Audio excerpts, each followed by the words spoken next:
Olá, amigos, sejam bem-vindos a mais um vídeo do meu canal. Eu sou o Lucas Knaip e vamos falar sobre a declaração do jornalista de tênis Mats Wilander, né, de que o Alcaraz e Jannik Sinner jogam mais tênis, é um tênis de mais qualidade do que os membros do Big Three. Eles fizeram agora a final da ATP 500 de Pequim, que foi um ótimo jogo de tênis, né, mas eu acho que o pessoal tá elevando isso a uma potência desnecessária, né, tipo, assim, como se fosse nível final que o Djokovic e o Alcaraz tiveram no passado, ou o nível dos duelos do Djokovic e do Nadal, e aí que eu chego a esse ponto, né? Eu acho que assim, o mundo do tênis tá precisando de uma rivalidade para parar o mundo do esporte, que hoje eles não têm. Não à toa, se bobear, o jogo mais comentado deste ano e mais aguardado foi o confronto nas Olimpíadas entre Djokovic e Nadal, pelo que eles representam, não pelo que o jogo seria, porque no final estava muito óbvio que o Djokovic era muito favorito e queria vencer o Rafael Nadal, né? O Nadal fisicamente não está perto do nível que esteve lá, por exemplo, em 2022, quando ele ainda conseguiu ganhar do Djokovic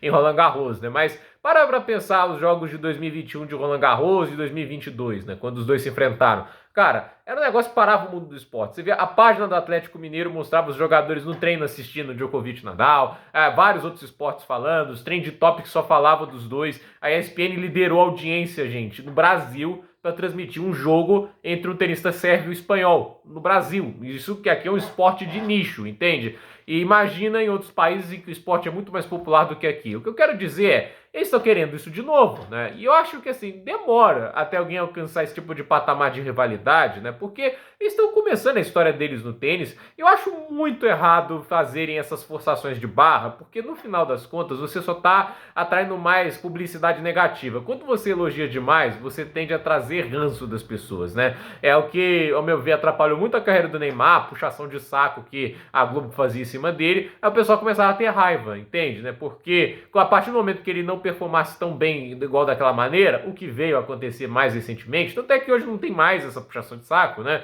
A questão é, as pessoas cobram, entende? Vão falar, cadê o cara que é do mesmo nível do Messi, do Cristiano Ronaldo, que o pessoal todo falava? Quando ele tava bem, ótimo, mas quando ele tava mal, né?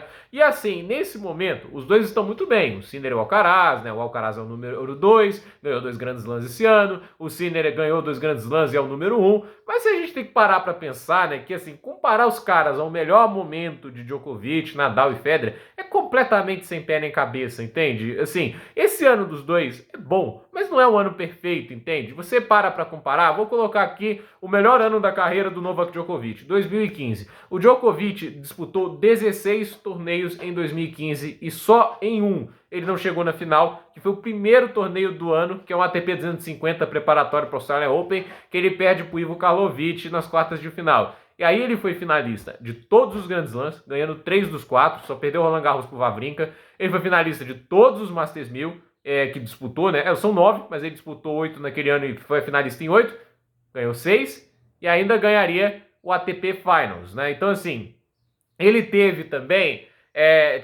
31 vitórias contra tenistas do top 10 naquela temporada. O Federer foi um dos poucos que derrotou ele mais de uma vez, né? Mas ainda assim, perdeu várias vezes para o Djokovic naquele ano. E a questão que eu coloco é, dá para comparar o Sinner desse ano e o Alcaraz desse ano com o Djokovic? Sem a menor condição, gente. O Djokovic terminou aquele ano com 16.750 pontos no ranking. Ele tinha o dobro de pontos do segundo colocado, se não me engano, era o próprio Roger Federer. O Rafael Nadal, vou pegar aqui, 2013, foi mal em Wimbledon, né? Mas eu acho que nos outros 3 Grandes Slams ele foi finalista, né? Talvez não no Australian Open, mas foi campeão de Roland Garros, ele foi campeão do US Open, ele ganhou não só o US Open, como ganharia Montreal e Cincinnati no mesmo ano, então assim, ele ganhou todos os torneios preparatórios do US Open e US Open, que é uma coisa difícil de fazer. Então assim, é o que o Nadal conseguiu fazer naquela época, né? O Sinner, ele foi bem nessa temporada, nessa preparatória, mas ele foi quartas de final em Montreal. Foi Montreal, né? Quem perde por Rublev. Aí ele é campeão de Cincinnati do Open. O Alcaraz, ele não joga Montreal, ele cai na estreia em Cincinnati e ele cai na segunda rodada do US Open. Entende? É isso que eu quero colocar. O Roger Federer no auge, ele fez 10 finais de Grand Slam seguidas. Vocês sabiam disso? 10 finais seguidas. Nenhum dos dois, fez finais seguidas esse ano. Tipo, o Sinner foi finalista no Australian Open, semifinal em Roland Garros. O Alcaraz fez, né? Ele foi campeão Roland Garros e Wimbledon. Né? Ele foi quartas de final no Australian Open e segunda rodada no US Open. Agora, pega assim, né? Tipo, o Sinner, ele é campeão do Australian Open, semifinalista em Roland Garros, quartas de final em Wimbledon e campeão do US Open. Esses dois se enfrentaram uma vez em Grand Slam esse ano. Porque, assim, porque eles estavam na mesma chave. Então era pra ter se enfrentado mais, porque teoricamente para enfrentar mais cedo, menos chances de tropeçar antes. No Australian Open só se enfrentariam na final. O Alcaraz cai pro Zverev. Em Roland Garros eles se enfrentaram e o jogo não foi bom. Eu mantenho essa opinião. Não foi bom. E aí a gente tem Wimbledon, em Wimbledon, né? Que eles ficaram um jogo de se enfrentar. Mas o que aconteceu? Daniil Medvedev ganhou do Sinner. E aí a gente tem o US Open, o Sinner chega até a final. Eu não sei se ele estava no mesmo lado da chave, mas não importa, porque o Botic Van de Zandschulp ganhou do Alcaraz em sets diretos na segunda rodada. O que eu quero dizer com isso daqui? Não dá para comparar com o Big Three, porque o Big Three, o que marcava os caras era esse ar e esse de imbatível em Grand Slam, da regularidade deles sempre estarem lá, e de quase sempre quem derrotava eles serem os membros do próprio Big Three. E o nível, a meu ver, que o Big Three encarou na época dele, dos outros membros do top 10, era mais alto, né? A gente tá falando do Del Potro, do Thomas Berdych, do Robin Soderling, do Marin Cilic, do Stanislas Wawrinka, do Andy Murray, todos no seu auge, Davi Ferrer, entende? Tem muitos tenistas, tem outros aqui que a gente pode citar, Milos Raonic, que no auge também é um tenista fantástico, o Gael Monfils, que esse ano ganhou do Carlos Alcaraz, estava no seu auge há 10 anos atrás, era o tenista mais difícil de ganhar naquela época, fisicamente muito mais forte, mais rápido, entende? Então assim, colocar Alcaraz e Sinner no mesmo nível do auge daqueles tenistas, desses ETs do esporte, tá errado. Com eles, gente. Eles estão fazendo anos espetaculares, não precisa disso. Sério, não precisa disso. Para mim, o melhor argumento para falar que não são melhores que os tenistas do Big Three é o simples fato de que no ano passado, aos 36 anos de idade, o Djokovic dominava o tênis. Ô, gente, ele enfrentou esses dois tenistas na semifinal e final da ATP Finals. 6-3, 6-2 contra o Alcaraz na semifinal, duplo 6-3 contra o Sinner. Quando jogou o melhor tênis, ele passou por cima deles. É essa a questão.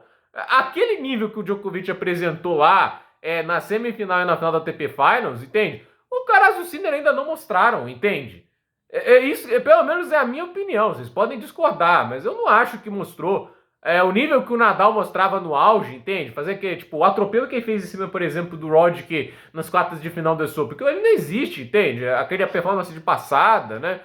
O que ele fez em Roland Garros 2017, um negócio absurdo. O cara não perdeu um set em Roland Garros em 2017. Assim, o pior set dele era 6-4. O que ele fez com o Wawrinka na final é um negócio até hoje assustador.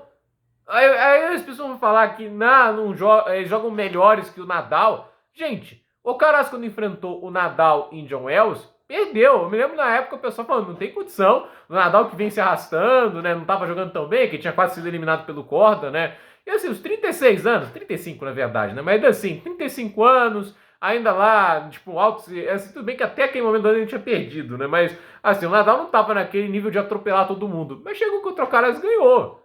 Entende? É o que a gente fala, né? Assim, você pode até falar que os caras têm um talento para ser os melhores da história. Eu concordo. O Sinner e o Alcaraz têm o potencial de fazer uma carreira grandiosa ao ponto de bater de frente com esses caras ou até superar. Nunca se sabe o que vai acontecer no futuro. Vai depender da saúde física deles, de quem vai surgir no tênis depois. Mas assim, a gente tem que lembrar que, por exemplo, o Alcaraz esse ano ele tem uma derrota contra a top 5. Em 8 jogos, ele ganhou 7 contra a top 5, né? Ou 8, não sei, né? Que ele ganhou, só perdeu uma. Para quem ele perdeu para a top 5? O Djokovic.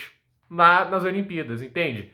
E parecia que imbatível. O que o Alcaraz estava fazendo, ele fez um duplo 6-1 no Félix Auger-Aliassime nas semifinais, se não me falha a memória. Então, assim, ele veio pra final parecendo que não dava para derrotar o cara. O Djokovic foi lá e derrotou. Então, assim, o cara que, assim, você vai falar, eles são melhores do que os caras do Big Three. Sendo que um cara, teoricamente, longe do auge físico como o Djokovic ano passado, ganhou 3 grandes lances, foi finalista do outro. Ele conseguiu títulos de Masters 1000, o ATP Finals, ganhando dos dois em sets diretos, entende? Você quer me dizer que esses caras agora é melhor do que a melhor versão do Djokovic, que joga mais tênis que o Djokovic? Entende? Que joga mais tênis que o Nadal? Que joga mais tênis que o Federer? Entende? O Federer é do auge, gente, é um negócio inacreditável. O cara acho que chegou a ter uma temporada de 92 vitórias e 4 derrotas. O Djokovic, como eu disse, 15 finais seguidas. Ele foi final de todos os Masters 1000, todos os grandes lãs. Esses caras chegaram perto de fazer isso até agora. Aí pra pensar também no Federer, gente. Acho que tem um ano de 92 vitórias e 4 derrotas. Aí vocês querem igualar isso? Tipo, o que o Sinner e o Alcaraz fazem hoje, é porque fizeram um grande jogo em Pequim, legal. Mas querem igualar isso que Federer, Nadal e Djokovic faziam? Gente, não dá. E ainda tem um além, entende? Esses caras estavam lutando entre si. O Federer veio um pouquinho mais antes, ok. Mas durante boa parte da carreira, esses três estavam degladiando entre si, disputando títulos entre si. E para mim isso torna ainda mais grandioso. O fato do Djokovic lá poder chegar para bater no peito e falar: eu sou o único cara que ganhou do Nadal mais de uma vez em Roland Garros. Ele pode falar isso, né? Ele foi o primeiro a ganhar do Nadal em sets diretos em Roland Garros, entende? Ele pode falar que ele ganhou de todos os membros do Big Three em todos os grandes lãs. É algo que o Djokovic fez, né? Então, assim, ele pode falar isso. O Novak Djokovic pode falar um negócio desse, entende? É muito grandioso o que os caras fizeram, né? Então, eu pessoalmente olho para esse tipo de declaração e me dá, assim, uma coisa que eu temo sempre. O ar de forçado, uma mídia forçada, entende? Né? De tentar criar uma áurea que ainda não se tem. Eles vão ter, gente. Eles vão continuar ganhando títulos, eles vão continuar brigando ali pelo topo do ranking. Aí é ver se o Zverev e o Medvedev vão conseguir cortar a distância. Eu acho que tênis para isso eles têm, mas aí depende, obviamente, deles corrigirem os problemas do jogo. O Medvedev, alguns problemas ali na maneira de como se comporta dentro de quadro e o saque. O Zverev aqui na cacholinha, entende? Eles têm tênis para conseguir bater de frente. Não à toa, se a gente parar para pensar, nenhuma final foi Alcaraz e Sinner nos grandes lãs. Todas ali tiveram um membro dos anos 2000, que saíram campeões, evidentemente, mas do outro lado tinha alguém da geração dos anos 90, eu não sei se o Fritz eu não sei se ele é dos anos 90, acho que ele pode ser dos anos 2000 também, né? Mas, assim, ele não é o cara que você espera na final, né? O Fritz tá lá, aí tá lá o Djokovic, foi finalista em Wimbledon,